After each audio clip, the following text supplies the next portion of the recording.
नमस्कार, बहुत स्वागत है आप सभी का। मैं हूं अंजलि सिंह और आप देख रहे हैं हमारा खास शो शक्ति की समृद्धि। 2025 में महिलाओं की कमाई तेजी से बढ़ी है। ये एक सकारात्मक संकेत है, लेकिन क्या ये पूरी कहानी है? नहीं। सरकार द्वारा जारी किए गए पीरियोडिक लेबर फोर्स सर्वे के आंकड़े बताते हैं कि इनकम ग्रोथ के बावजूद महिलाएं आज भी पुरुषों से काफी पीछे हैं। चाहे सैलरी जॉब्स हों, कैजुअल लेबर या सेल्फ एम्प्लॉयमेंट, हर जगह गैप बना हुआ है। सवाल यही है कि जब कमाई बढ़ रही है तो बराबरी क्यों नहीं आ रही? क्या ये स्ट्रक्चरल समस्या है या अपॉर्चुनिटीज की कमी? और सबसे जरूरी, इसका असर महिलाओं की फाइनेंशियल इंडिपेंडेंस पर कितना पड़ रहा है? आज के इस खास शो में हम इसी डेटा को समझेंगे। देखिए, ऑन द शो में क्या खास है, सबसे पहले हम उस पर नजर डालते हैं। क्या बताते हैं PLFS 2025 सर्वे के आंकड़े, यानी कि पीरियोडिक लेबर फोर्स सर्वे के आंकड़े क्या बताते हैं वो हम जानेंगे। विमेन वर्सेस मेन, किसकी कितनी आय है, इस पर भी हम नजर डालेंगे। वहीं स्वरोजगार में बड़ा गैप है, ये गैप क्या दर्शाता है, कितना अंतर है, उस पर भी बात होगी।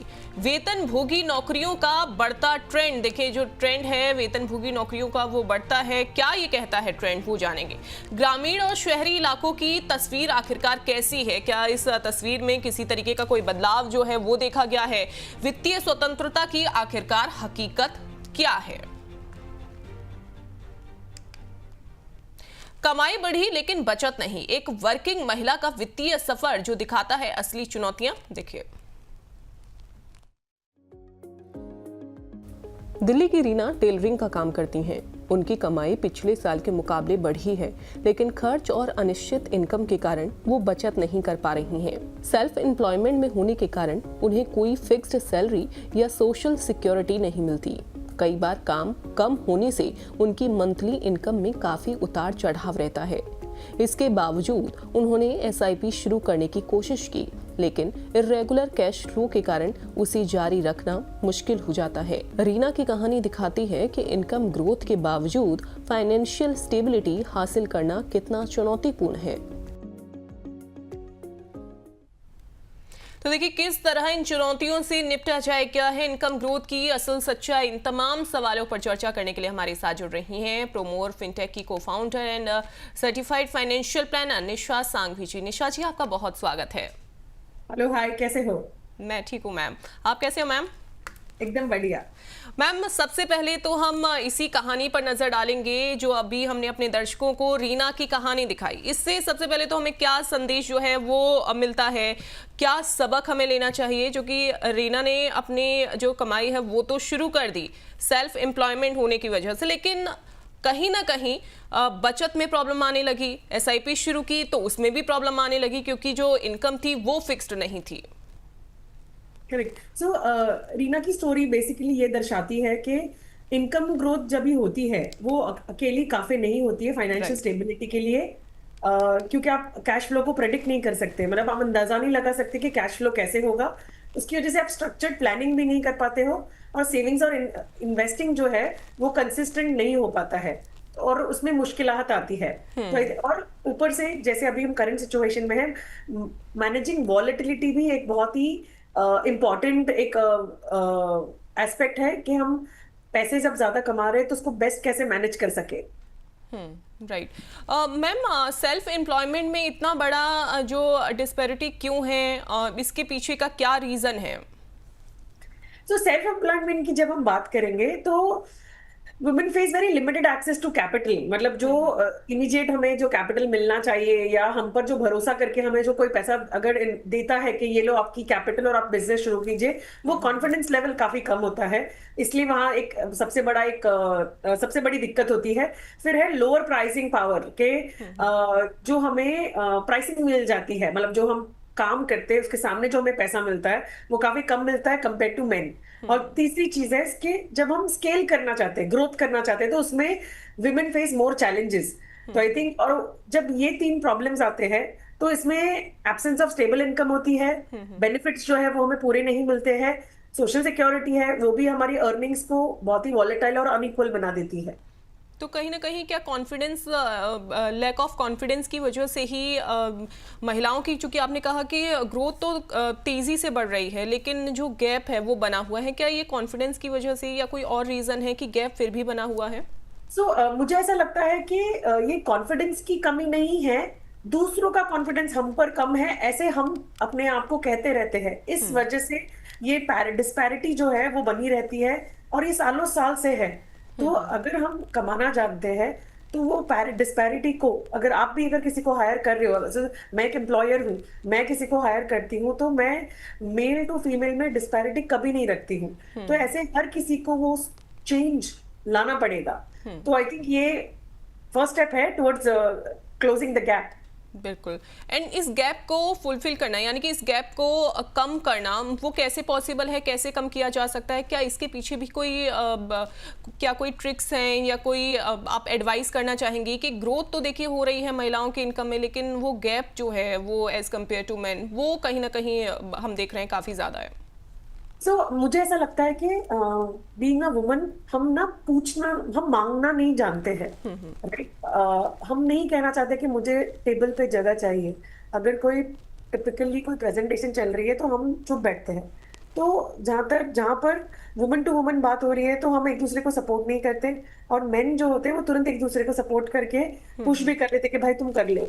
बट इस जगह पर ये जो गैप है वुमन टू वुमन में, तो आई थिंक वो एक गैप कम होना चाहिए। ये एक बहुत फेमस सेइंग है इंदिरा नूई जी की, जो पेप्सिको की सीईओ रह चुकी है। मैंने उनका एक इंटरव्यू सुना था जिसमें उन्होंने ये कहा था। तो मुझे ऐसा लगता है कि अगर हमें ये पैरिटी को कम करना है, शुरुआत करनी है, तो आई थिंक अपॉर्चुनिटीज जो हम सबको दे रहे हैं वो इक्वल ट्रीट करना है। जब आप इक्वल ट्रीट का मतलब जानना चाहते हो, तो मेरे हिसाब से इनकम जो है, जो हम देना चाहते हैं, वो इक्वल ट्रीट दे के ही, दोनों को सेम इनकम से ही ट्रीट करना है, with same number of work experience. Male को ज्यादा और फीमेल को कम ऐसा नहीं होना चाहिए। प्लस जब हमने बात की कि ऐसी क्या क्वालिटीज होनी चाहिए कि आप ये डिस्पैरिटी को कम कर सके, तो आई थिंक मांगिए, पूछिए, अपनी आवाज का एक क्या कहते हैं, make a difference in the group. जो आप टेबल पे बैठे हो, उसको अपनी आवाज उठाना जरूरी है, या अपना एक पर्सपेक्टिव या नजरिया भी आगे रखना जरूरी है।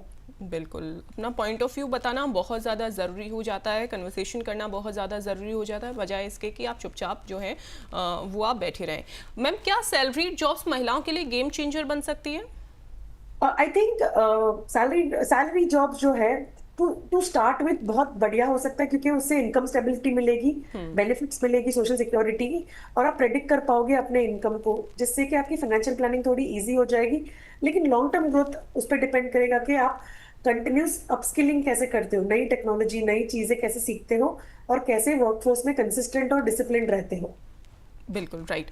फाइनेंशियल इंडिपेंडेंस को अगर हम समझें मैम इस टर्म को, तो कैसे आप हमारे दर्शकों को इसे समझाना चाहेंगी? अंजलि, ये एकदम बहुत ही बढ़िया सवाल है आपका। ये आई थिंक विद टाइम हम शक्ति की समृद्धि में यही कहना चाहते हैं कि फाइनेंशियल इंडिपेंडेंस आपको अचीव करना है। Financial independence is not only about earning, it is also about having the ability to manage your expenses. मतलब आप अपना खर्च मैनेज कर सको, अपनी इमरजेंसीज को मैनेज कर सको, फ्यूचर गोल को आप उस पर रिलाय मत कीजिए कि अगर कोई और उसको देख लेगा, और आप खुद से कंट्रोल कीजिए। About your control, about your security and your choices. बिल्कुल। मैम, फिर इसके लिए स्ट्रेटजी क्या होनी चाहिए फाइनेंशियल इंडिपेंडेंस के लिए महिलाओं को? अंजलि, ये बहुत ही आई थिंक ये फर्स्ट कदम है जो हर किसी को लेना चाहिए, जो ये सोच रहा है इसके बारे में। सबसे पहले फाउंडेशन आपका स्ट्रांग होना चाहिए, जिसे कि हम कहते हैं कि रूट्स, जड़ें जो है वो मजबूत होगी, तो आपका जो पेड़ बनेगा और उसमें जो फल फूल आएंगे वो बेटर रहेंगे, राइट? सो फाउंडेशन बहुत स्ट्रांग होना है। तो फाउंडेशन क्या है? आपका इमरजेंसी कॉर्पस और आपका इंश्योरेंस। इंश्योरेंस में हेल्थ और टर्म होना जरूरी है, बाकी सब नहीं लेना चाहिए। और फोकस कीजिए गोल बेस्ड इन्वेस्टिंग में, जो SIPs करेंगे वो आप गोल बेस्ड कीजिए कि आप किस पर्पस के लिए निवेश कर रहे हैं। और जैसे ही आप ये कॉर्पस बिल्ड करना शुरू करते हो, तो उसमें से आप अपनी इनकम भी शुरू कर सकते हैं with over period of a time. और ये सारी चीजों में सबसे इंपॉर्टेंट क्या मैटर करेगा, वो है कंसिस्टेंसी एंड डिसिप्लिन। पैसा तो निवेश होगा, बट आपकी डिसिप्लिन उसमें दिखनी चाहिए। बिल्कुल। अच्छा मैम, एक और चीज़ मैं आपसे समझना चाहूँगी इसमें, मान लीजिए कि कोई बचत कर रहा है और उसने SIP जो है वो उसकी शुरुआत कर दी, लेकिन कुछ महीने की, फिर उसके बाद किसी महिला के पास में या किसी गृहिणी के पास में, मैं जस्ट एक होम मेकर का एग्जांपल लेती हूँ, उनके पास में पैसा नहीं आया या हो सकता है कि वो नहीं बचत कर पाए उस महीने, तो फिर वो एसआईपी कहीं टूट नहीं जाएगी? कैसे उसको कंसिस्टेंसी कैसे बना के रखें? जिनकी इनकम की क्लैरिटी नहीं है कि रेगुलर बेसिस पे इनकम आएगी कि नहीं, तो आप एसआईपी मत रजिस्टर कीजिए, बट आप लमसम छोटा छोटा अमाउंट टॉपअप कर सकते हैं। क्योंकि अगर एसआईपी बाउंस होती है या मिस हो जाती है, तो आपको बैंक जो है वो चार्ज करता है ईएमआई बाउंस के जो चार्जेस होते हैं। तो एवरेजली 250 प्लस जीएसटी या 500 प्लस जीएसटी रुपीज लगते हैं अगर आपकी ईएमआई बाउंस होती है। तो अगर आपकी 4 एसआईपी है तो 2000 प्लस जीएसटी आपको देना है एसआईपी बाउंस होने का। तो आई थिंक ये ऐसा नहीं करना चाहिए। आपको अपना कैश फ्लो प्लानिंग, इसलिए प्रेडिक्टेबिलिटी ऑफ योर इनकम बहुत जरूरी है। अगर आप एसआईपी नहीं कर सकते हो तो हर महीने as a discipline, as a consistency आप इन्वेस्टमेंट में टॉपअप कर दीजिए। पहले जैसे ही आपको पैसे मिले, जो महीने नहीं मिला आप उसको अगले महीने को में आप उसको कवर कर सकते हैं कि ओके, मुझे साल के 12 महीनों का ब्रेकअप में इन्वेस्टमेंट करना है, तो 12 में मैंने एक महीने कम किया था, तो मैं जब ज्यादा सरप्लस होगा तो मैं टॉपअप कर लूंगी उसे। बिल्कुल। और वैसे भी मैम, एसआईपी की जो शुरुआत होती है बहुत ही कम अमाउंट से होती है, और मुझे लगता है कि कोई भी महिला उतना तो शायद बचा ही लेगी कि वो एसआईपी जो है वो शुरू कर पाए और उनकी एसआईपी जो है वो बाउंस ना हो या फिर वो ना पे कर पाए। बिल्कुल बिल्कुल। कुछ दर्शकों के सवाल देखिए मैम हमारे प्लेटफॉर्म पर आ गए हैं और उन सवालों को हम अपने इस प्रोग्राम में शामिल कर लेते हैं। हापुड़ से सवाल आया है रश्मि पांडे का। उन्होंने पूछा है कि आय नियमित ना हो तो फिर निवेश कैसे करें? वही सवाल जो जैसे कि मैंने अभी पूछा। जी। तो रश्मि, अच्छा सवाल पूछा है आपने। जब इनकम इरेगुलर होती है तो आपको एक स्ट्रक्चर, आई मीन आपके जैसे की जो है वो आपका स्ट्रक्चर होता है कि आप कैसे निवेश प्लान करोगे। तो आपको क्या करना है, रेगुलर बेसिस पे आप टॉपअप कीजिए। टॉपअप का मतलब है आज इस महीने पैसे हैं तो आप निवेश में वो पैसा डाल दीजिए। तो पहले आप इमरजेंसी कॉर्पस को बनाइए, उसके बाद जो है आप पैसा इन्वेस्टमेंट में शुरू कीजिए। उससे दो चीजें हो जाएगी। जब आप इक्विटी में निवेश करना शुरू करोगे और अगर किसी महीने आपके पास पैसे कम हैं तो वो इमरजेंसी फंड आपको सपोर्ट करेगा, आपके वो सिर्फ ब्रेक ना हो उसके लिए। तो basis get your emergency corpus in place, और इंस्टेड ऑफ फिक्स्ड एसआईपी आप फ्लेक्सिबल इन्वेस्टिंग कीजिए। जो मैं बार बार बता रही हूँ कि सर्टेन परसेंटेज जैसे ही आपकी इनकम आ जाती है आप उस इन्वेस्टमेंट को टॉपअप कर दीजिए। बिल्कुल। तो आप ये जो सुझाव है वो ले सकते हैं रश्मि जी। पूजा पाठक का सवाल इंदौर से, उन्होंने पूछा है कि अगर सैलरी कम है तो बचत को फिर कैसे बढ़ाएं? तो यहाँ पर मैम बढ़ाने की बात हो रही है कि सैलरी अगर कम है और वो अपनी जो बचत है, सेविंग है, उसे बढ़ाना चाहती हैं, तो फिर कैसे बढ़ाएं? सो आई थिंक पूजा, एटलीस्ट हम सोच रहे हैं और ये सब चीज़ों की बात कर रहे हैं। जब सैलरी लिमिटेड है तो आपको फोकस क्या करना है कि आप जो अर्निंग जो है आप उसकी ज़्यादा ऑप्टिमाइजेशन कीजिए। उसे क्या मतलब है इसका कि सिंपल रूल है, पहले सेव कीजिए, उसे इन्वेस्ट कीजिए और फिर जो बचता है वो खर्च कीजिए। आई थिंक ये थंब रूल है शुरुआत करने के लिए। और अगर ये रूल को आप डिफॉल्ट फॉलो करते हो तो ये इतना डिफिकल्ट नहीं है, आसान है इन्वेस्ट करना। स्टार्ट विद 10 और 15% ऑफ योर इनकम, और फिर आपको अपना जो लाइफस्टाइल है उसे भी मेंटेन करना है। आपके एक्सपेंसेस को ट्रैक कीजिए, जहाँ कटौती कर सकते हैं वहां बिल्कुल कट कीजिए। एसआईपी जो छोटे अमाउंट से करेंगे उसको एसआईपी में रखिए, ऑटोमेट कीजिए कि एक आदत बन जाएगी। हर महीने फिक्स डेट को फिक्स्ड अमाउंट डेबिट हो जाएगी, या रिकरिंग डिपॉजिट भी बैंक में कर सकते हैं।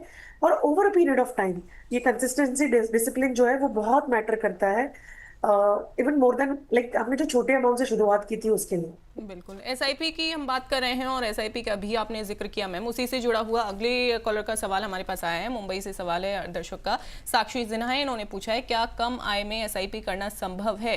हालांकि कई बार हम इस अपने प्रोग्राम में बता भी चुके हैं और बार बार हम बताते हैं कि एसआईपी देखिए करना है तो बहुत ही छोटी सी अमाउंट से आप स्टार्ट कर सकती हैं। मैम मैं चाहूंगी कि आप एक बार ना अमाउंट भी बता दीजिएगा कि अगर आय कम है तो कितने से एसआईपी आप शुरू कर सकते हैं और क्या बेस्ट ऑप्शन हो सकता है?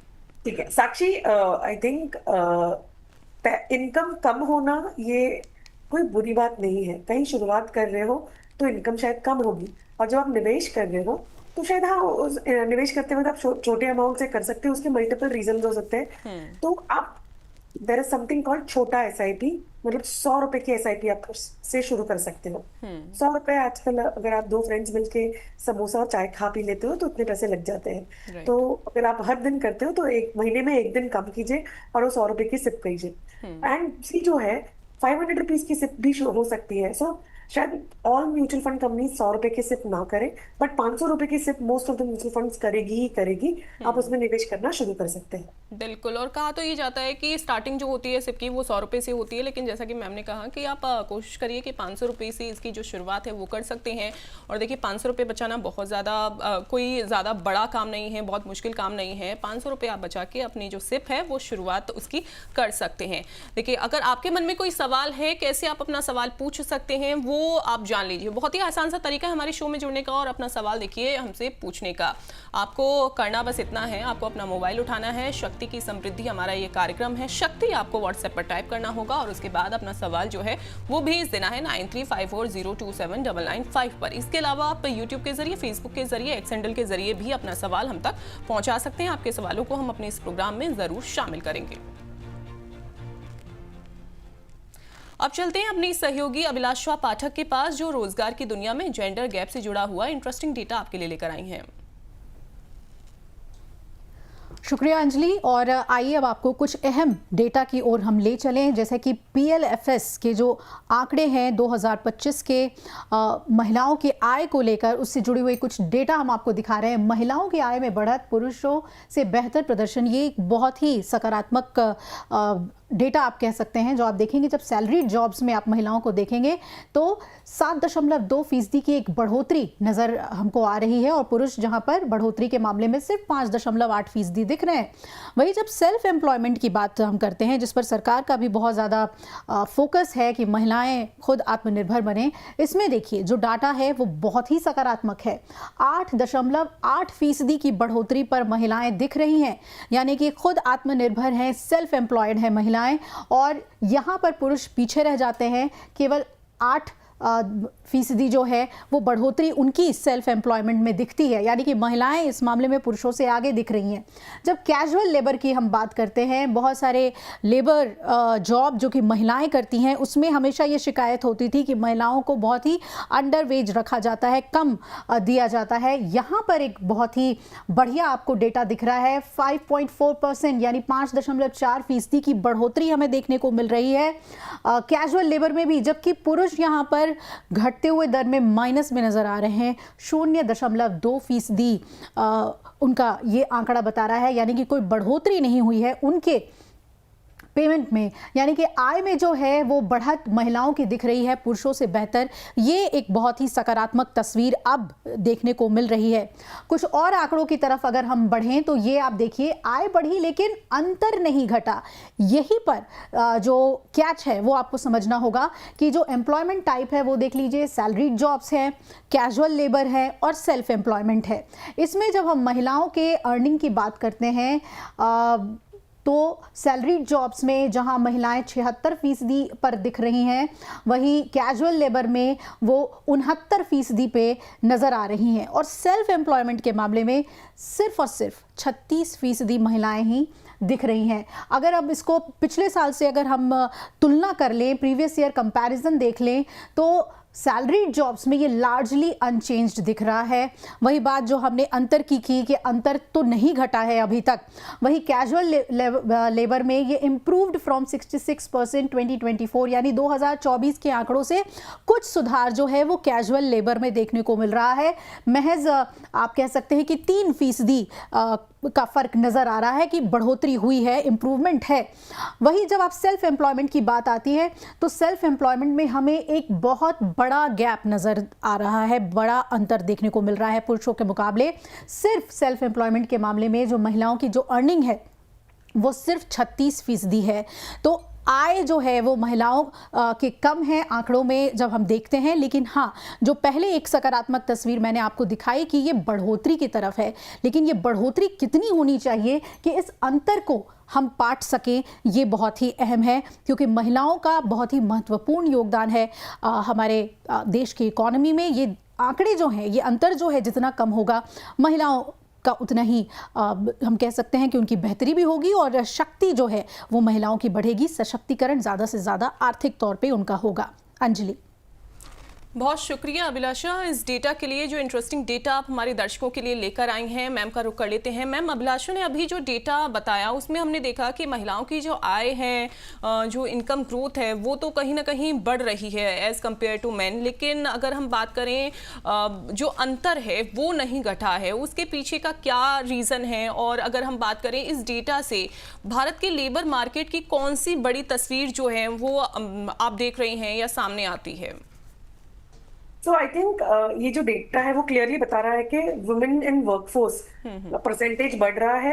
ऑल्सो इस डेटा में और एक चीज, इस रिपोर्ट को जब मैंने पढ़ा था तो कहा था कि 2047, अगर हम अमृतकाल वाली जो बात कर रहे हैं उसमें women percentage in workforce will reach almost 71%, जो अभी 40s में है। नंबर 3, जब भी हम ये बात कर रहे हैं महिलाओं का पार्टिसिपेशन बढ़ रहा है तो उनको, उनके हाथ में डिस्पोजेबल इनकम बढ़ रही है। तो जब ये इनकम बढ़ रही है तो उनको अपनी फाइनेंशियल प्लानिंग की जरूरत है। ऐसा नहीं कह सकते कि जब मेरे पास बहुत ज्यादा पैसे होंगे तब मैं निवेश करूंगी, नहीं। आप जो भी जितना भी पैसा कमाते हो वहां से आपको निवेश करना शुरू करना पड़ेगा। बिल्कुल। तो आप कितना भी पैसा कमाएं, कितनी भी आप बचत करें, आपको निवेश करना बहुत ज़्यादा ज़रूरी आपके लिए है। चाहे आप छोटा सा भी निवेश आप कर सकते हैं, छोटे से अमाउंट से ही। क्या कंपनियों को मैम जेंडर पे गैप पर ज़्यादा ट्रांसपेरेंसी जो है वो दिखानी चाहिए? I didn't get you, sorry. Ma'am, क्या कंपनियों को जेंडर पे गैप पर ज़्यादा पारदर्शिता जो है वो दिखानी चाहिए? क्या उनको शो करना चाहिए?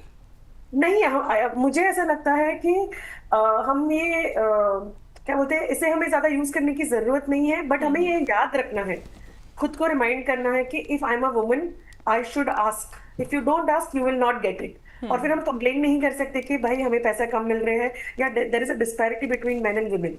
राइट, बिल्कुल। कुछ दर्शकों के मैम देखिए सवाल आ गए हैं, बहुत ही इंपॉर्टेंट के सवाल हैं, इनको हम शामिल कर लेते हैं। लुधियाना से सवाल आया है, सिमरन चावला का ये सवाल है। इन्होंने पूछा है, क्या कम आय में भी हेल्थ इंश्योरेंस लेना जरूरी है और क्या ये संभव है, यानी पॉसिबल है ये? यस, सो लोअर इनकम में भी हेल्थ इंश्योरेंस आप ले सकते हो, क्योंकि अगर एक मेडिकल इमरजेंसी आती है तो आपने जो लंबे समय तक सेविंग की थी वो खत्म हो सकती है या आपको लोन भी लेनी पड़ सकती है। हेल्थ इंश्योरेंस एक लग्जरी नहीं है, एक ये फाइनेंशियल सेफ्टी है। तो आपको ये सेफ्टी नेट अपने लिए बनाना पड़ेगा। आप बेसिक से स्टार्ट कीजिए, 5 लाख या 10 लाख का लीजिए, प्लस आप एक फैमिली फ्लोटर लीजिए जिससे कि कॉस्ट जो है वो कम होगी। तीसरा वे है कि आप उसमें सुपर टॉप अप लीजिए जिससे कि आप प्रोटेक्शन बिल्कुल ले सकते हैं at lower cost. I think the key इसमें इम्पॉर्टेंट पार्ट है कि अर्ली एज पे कवर होना बहुत जरूरी है। जब आप यंग हो तो आपको बीमारी नहीं है तो आप एक अच्छे कस्टमर हो इंश्योरेंस कंपनी के लिए, जो आपको बिना ज्यादा सवाल किए आपको इंश्योरेंस कवरेज भी देंगे और प्रीमियम्स भी, जब आप यंग होते हैं तो प्रीमियम्स कम होते हैं। बिल्कुल राइट, जब यंग होते हैं प्रीमियम्स कम होते हैं, आपको अच्छा हेल्थ इंश्योरेंस मिल सकता है। और देखिए अगर आपकी आय कम है तो भी आप हेल्थ इंश्योरेंस ले सकती हैं। एक और सवाल जो है वो आया है, अगले कॉलर का हम सवाल देखिए वो ले लेते हैं। लखनऊ से सवाल है रितु शर्मा का। इन्होंने पूछा है कि आय स्थिर नहीं है तो भविष्य कैसे सुरक्षित करें? Okay, so I think income, I mean कम और ज्यादा जो है वो हमने हमारे दिमाग में जगह बना रखी है, राइट? क्या चीज से कम है, किससे कम है या किससे ज्यादा है, राइट? आई थिंक ये सवाल आपने खुद से अपने दिमाग में उसके लिए एक जगह बना ली वैसे कि कम है, तो आई थिंक वो हमें चेंज करना होगा, नंबर 1। नंबर 2, इनकम कम है तो शुरुआत कहीं तो करनी पड़ेगी ना। तो वो शुरुआत करने के लिए आपको वो माइंडसेट चेंज करना होगा। बिल्कुल, क्योंकि ऐसा बहुत सारे लोगों का मैम ये सवाल भी रहता है कि उनका जो काम है वो शुरू तो कर देते हैं, जॉब शुरू कर देते हैं, कई बार उस जॉब से जो उनको सैलरी मिलती है उसमें वो बचत नहीं कर पाती हैं, या फिर कई बार ऐसा है कि उनकी आय यानी कि इनकम जो है वो ही स्थिर नहीं होती है, किसी मंथ आई किसी मंथ मान लीजिए नहीं आई। तो ऐसे में फिर कैसे फाइनेंशियल स्टेबिलिटी कैसे पॉसिबल है फ्यूचर के लिए? जैसे मैंने थोड़ी देर पहले भी कहा था कि आप, अगर आपकी इनकम प्रेडिक्टेबिलिटी नहीं है, आपको नहीं पता है कि इनकम कितनी हर महीने सेम आएगी, कम आएगी, ज्यादा आएगी। तो सबसे इम्पोर्टेंट है कि आप इमरजेंसी कॉर्पस को बिल्ड कीजिए। इमरजेंसी कॉर्पस कॉन्टिजेंसी बोल सकते हैं या रिजर्व मनी कह सकते हैं। अगर वो आप अच्छा बिल्टअप कर पाते हैं छोटे छोटे पैसों को जोड़ के, तो आपका जो महीने आपके पास कम इनकम है, आप इन्वेस्टमेंट नहीं कर पाते हो, तो वो आप इमरजेंसी कॉर्पस से बिल्कुल कर सकते हो। और इमरजेंसी कॉर्पस भी आपकी इमरजेंसी में हेल्प होगा। बिल्कुल राइट। अगला सवाल, सैलरी कम हो तो निवेश में कितना रिस्क लेना चाहिए? दिल्ली से तमन्ना का ये सवाल है मैम। तो अगर सैलरी लो है तो आपकी जो ability to recover from loss है थोड़ी लिमिटेड हो जाती है। तो आपको बहुत अग्रेसिव पोर्टफोलियो नहीं करना चाहिए। पहले फोकस कीजिए स्टेबिलिटी पे, जिसमें आप इमरजेंसी कॉर्पस बनाइए। आप हाई रिस्क इन्वेस्टमेंट्स मत कीजिए, जैसे कि सेक्टर फंड्स हो गए या फुली इक्विटी फंड्स हो गए। स्पेकुलेशन बिल्कुल मत कीजिए, मतलब ट्रेडिंग बिल्कुल मत कीजिए कि ज्यादा पैसे जल्दी बन जाएंगे। There is no shortcut. तो आपको इक्विटीज में इन्वेस्ट करना होगा, बट बैलेंस अप्रोच के साथ। तो आप डाइवर्सिफाइड म्यूचुअल फंड में आप कंसिडर कीजिए हाइब्रिड म्यूचुअल फंड या इंडेक्स म्यूचुअल फंड लीजिए, जिससे कि आपका एलोकेशन जो है वो ज्यादा हाई रिस्क की तरफ नहीं जाता है। गोल जो है वो स्टडी होगा, लॉन्ग टर्म ग्रोथ होगा, तो पैसे की बढ़त भी होगी और वेल्थ क्रिएशन भी होगी। हाई रिटर्न को चेज नहीं करना है। 21 दिन में पैसे डबल नहीं होते हैं। बिल्कुल बिल्कुल, और इन बातों का तो आपको खास तौर पर ध्यान रखना है। और जैसा कि मैम बता भी रही हैं, ये सलाह आप ले सकती हैं कि अगर कोई आपसे कहे कि पैसा जो है वो आप यहाँ पर इन्वेस्ट कर दीजिए, या फिर इस स्टॉक में आप पैसा जो है वो लगा सकती हैं और आपका जो पैसा है वो डबल हो जाएगा। देखिए, कोशिश करिए कि इन सारी बातों से आप बचें, और क्योंकि कम समय में पैसा डबल होने वाली जो बात है वो रिस्क लेने वाली बात हो जाती है। तो कोशिश करिए कि आप रिस्क बिल्कुल ना लें। मैम, महिलाएं जॉब बदलते समय फाइनेंशियल प्लानिंग कैसे करें? और मुझे लगता है कि ये बहुत ही इंपॉर्टेंट सवाल है। कई बार महिलाएं जो हैं वो जॉब जो है वो चेंज करने की सोच रही होती हैं, फाइनेंशियल प्लानिंग जो है वो सही से नहीं कर पाती हैं। तो क्या जॉब अगर उन्होंने चेंज की तो क्या उनके लिए सही ऑप्शन है फिर? Excellent question. सबसे जरूरी है जब आप जॉब ट्रांजिशन में होते हो, लिक्विडिटी इज द की। आपके पास 6 मंथ्स का पैसा जो है वो साइड में बफर में होना चाहिए, सो दैट अगर आप रेंट पे रह रहे हो, आपका रहना खाना पीना वो टेकन केयर हो जाता है through emergency corpus. I think आज के शो में ना मैं इमरजेंसी कॉर्पस काफी बार रिपीट कर रही हूँ, क्योंकि एक ऐसा गोल है जिसके लिए आप लोन लेने जाएंगे ना, आपको जब जरूरत है पैसे की तो तुरंत मिल जाएगी, लेकिन आप उसको चुकाओगे कैसे, राइट? इसलिए मैं बार बार रिपीट कर रही हूँ कि खुद का इमरजेंसी कॉर्पस बिल्ड कीजिए।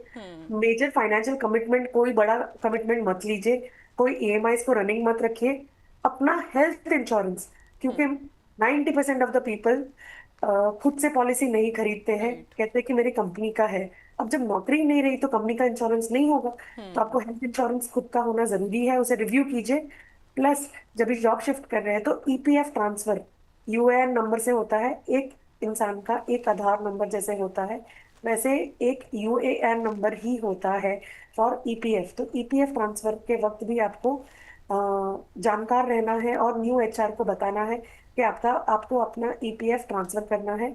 और जब भी इन्वेस्टमेंट्स है, ये आपके क्या बोलते हैं, आपके गोल्स को अलाइन होने चाहिए लॉन्ग टर्म में, जिसमें उसमें दिक्कतें नहीं आनी चाहिए। ये सब स्टेप्स हैं जो आपको ध्यान में रखने हैं व्हाइल चेंजिंग जॉब। बिल्कुल, तो ये सारी जो स्टेप्स हैं उनको आपको ध्यान में रखना है। फाइनेंशियल प्लानिंग इस तरीके से आप कर सकती हैं जब आप जॉब चेंज करनी हो आपको तब। मैम, महिलाओं को फाइनेंशियल सिक्योरिटी के लिए साइड इनकम उनकी कितनी ज़्यादा ज़रूरी है? So I don't agree to this question of side income. ठीक है, I think ये साइड इनकम ना, हम जो वीडियोस देखते हैं, रील्स देखते हैं, शॉर्ट्स देखते हैं, इसमें स्लाइड करते हैं, लेकिन मैम कहा तो यही जाता है कि अगर I don't agree to this Anjali. So I think मैं इसका आपको एकदम क्लियर एक्सप्लेनेशन दूंगी। ये साइड इनकम ना, जब हम चाय पीने एक चाय ब्रेक लेते हैं ना हमारे दोस्तों के साथ, तभी ये बात करने के लिए बहुत बढ़िया लगता है। लेकिन साइड इनकम तभी होगी जब आप पैसा निवेश करके जमा करोगे। पहले कॉर्पस तो बनाइए, उसमें से आप आप विड्रॉ करना शुरू कीजिए। साइड इनकम आज आपकी एक इनकम है, उसकी साइड इनकम क्या करोगे बताइए? नहीं हो सकता है, और होगी भी नहीं, और बन भी नहीं पाएगी। वीडियोस पे 90 सेकंड के बहुत सुंदर, बहुत अट्रैक्टिव वो हुक है उसके अंदर, राइट, वीडियो बनाने का, तो वो नहीं हो सकता है। ये एक क्या बोलते हैं, एकदम वाइट ब्लैंकेट वाइट में मैं बता देती हूँ, बहुत क्रिस्टल क्लियर, लोगों को बुरा लगेगा शायद, या मुझे ट्रोल भी किया जाएगा, बट इंपॉर्टेंट है। Side income can happen only when you have created corpus for 7 to 10 years, फिर आप उसमें उस निवेश से आप पैसा विड्रॉ करना शुरू कीजिए, तो ही वो साइड इनकम बन सकती है। वरना ये सब एक मिथ है। अगर एक टिपिकल हिंदी भाषा में कहा जाए तो ये एक मिसलीडिंग इंफॉर्मेशन है कि साइड इनकम होनी चाहिए। बिल्कुल, तो ये गुमराह करने वाली बात है साइड Yes. इनकम की। बिल्कुल। Sorry Anjali, No, it's but yeah, all I right. think I want to clarify this a lot. Definitely. Because बहुत लोग आते हैं हमारे पास, मेरी ना साइड इनकम शुरू करना, मतलब पहले कॉर्पस तो जमा करो फिर हम साइड इनकम इवन शुरू बहुत करें। सारी वीडियोस में, क्योंकि मैंने भी खुद देखा है कि बहुत सारी वीडियोस में बताते हैं कि अगर आपकी इनकम है लेकिन आपकी साइड इनकम जरूर होनी चाहिए, आपको कुछ ऐसा काम जरूर करना चाहिए कि आपका एटलीस्ट उस इनकम को जो आपका नॉर्मल हर मंथ आ रही है उसको तो आप कहीं पर खर्च कर सकते हैं, अपने ऊपर खर्च कर सकते हैं, लेकिन एक साइड इनकम जो है वो इसलिए जरूरी है ताकि आपका फ्यूचर में आप उसको अपना फ्यूचर जो है वो सिक्योर कर पाए। तो उसका और एक पर्सपेक्टिव मैं देना चाहूंगी, सॉरी अगर ये लॉन्गर आंसर है। साइड इनकम जब भी अगर आप कहते हो कि जो आप नौकरी करते हो उसकी पैसे मिलते हैं आपको, तो आप साइड इनकम करने के लिए आपको और काम करना पड़ेगा, जिससे कि आपकी एफिशिएंसी लो हो जाएगी और जो मेन जॉब है उसमें आप 100% डिलीवर नहीं कर पाओगे। ह्यूमन ब्रेन है, एक ही है, 2 ही आंखें, 2 ही हाथ, 2 ही कान है, तो आप काम तो उतना ही कर पाओगे जितनी आपकी कैपेसिटी है। साइड इनकम जनरेट करने के लिए जब ज्यादा काम करने लगोगे तो कितने जल्दी वो आप इम्प्लीमेंट कर पाओगे, नंबर 1। नंबर 2, क्या गारंटी है कि वो साइड इनकम आएगी, और आएगी तो कितने दिनों तक आएगी। रादर हम ऐसा कहते हैं कि जो जॉब आप कर रहे हो, जो काम आप कर रहे हो, उस पर ज्यादा फोकस कीजिए और उसमें आप अपस्किलिंग कीजिए। उसके लिए जो आपको जरूरत है कि जिसमें से आपकी इनकम बढ़ेगी, राइट, इनकम बढ़ेगी तो निवेश बढ़ेगा, निवेश बढ़ेगा तो आपका कॉर्पस बढ़ेगा और उसमें से आप इनकम स्टार्ट कर सकते हो। बिल्कुल बिल्कुल, आपने सही कहा। एक आखिरी सवाल मैम, किस तरह की सरकारी नीतियां इस जेंडर पे गैप को कम करने में मदद कर सकती हैं? ये एक ट्रिकी क्वेश्चन है। मुझे generally I don't agree to these type of thoughts, क्योंकि पॉलिसी जो है वो अगर सरकार के लिए अगर हम एक सजेशन देना चाहते तो मैं बिल्कुल मेरा आंसर ये रहेगा कि policy should focus on pay transparency, strong enforcement of equal pay laws. अगर आपने इसका रेगुलेशन बना दिया तो ऑटोमेटिकली सबको सेम मिलेगा। Support for womens workforce participation में, like affordable child care, flexible work policy, upskilling activities जो है कि जो रिक्वायर्ड है बेटर जॉब मिलने के लिए, better access for credit for women entrepreneurs, ये सब चीजें जो ब्रिज करेगी ये सब गैप को स्ट्रक्चरली। बिल्कुल, क्योंकि बहुत सारे ऐसे अगर हमारी गवर्नमेंट की अगर मैं बात करूं तो चाहे स्टेट गवर्नमेंट हो, सेंट्रल गवर्नमेंट हो, कहने का मतलब है कि जो गवर्नमेंट है वो विमेन एम्पावरमेंट पे बहुत ज़्यादा फोकस कर रही है, महिला सशक्तिकरण पर बहुत ज़्यादा उन्हें बढ़ावा देने की बहुत ज़्यादा कोशिश कर रही है। कई ऐसी जो स्कीम्स है वो भी निकाल दी जाती हैं, लेकिन जो जेंडर पे गैप है, अभी जो हमने अपने दर्शकों को जो डेटा भी दिखाया मैम, वो जेंडर पे गैप वो कहीं ना कहीं बहुत ज़्यादा है, वो कम होने की उस दिशा में कदम जो है वो शायद नहीं बढ़ाया जा रहा है कि जेंडर पे जो गैप है वो कम हो सके। होगा, विद टाइम होगा। आई मीन हम उस जमाने से, मैं तो उस जमाने से काम कर रही हूँ पिछले 20 साल से, जहां पर 100 लोगों के रूम में 1 या 2 ही महिलाएं होती थी, right. Now women in finance are much more, we are at 10 to 12%, still not enough but we are still growing, right. तो उसे 20 साल लग गए, राइट। तो अब ये गैप जल्दी फिलअप होगा, तो विद टाइम ये जेंडर पैरिटी भी कम होगी। बिल्कुल, तो टाइम थोड़ा, राइट, माय बैड, इसमें टाइम थोड़ा सा लग सकता है, लेकिन जैसा कि मैम आप बोल रही हैं कि ये भी जो कम है गैप वो हो जाएगा, और कोशिश आप यही करिए कि आप निवेश करती रहिए, और निवेश करना बहुत ज़्यादा ज़रूरी है। और जैसे कि हमारे दर्शकों का सवाल भी आया था, क्या SIP हम कम, अगर हमारी जो इनकम है वो बहुत कम है या इनकम हमारी जो स्टेबल नहीं है, क्या उसमें भी SIP कर सकते हैं या हम निवेश कर सकते हैं? तो बिल्कुल आप कर सकते हैं, इन जो मैम ने सुझाव दिए हैं उनको आप ले सकते हैं। मैम बहुत शुक्रिया हमारे साथ जुड़ने के लिए, बातचीत करने के लिए। Thank you so much, always a delight. Thank you. Thank you ma'am. तो देखिए, महिलाओं की कमाई बढ़ रही है, ये बदलाव की शुरुआत है, लेकिन असली जीत तब होगी जब ये बढ़ोतरी बराबरी में बदलेगी। फाइनेंशियल अवेयरनेस, सही प्लानिंग और अपॉर्चुनिटीज के जरिए महिलाएं अपनी आर्थिक ताकत को और मजबूत बना सकती हैं। यही है असली शक्ति की समृद्धि।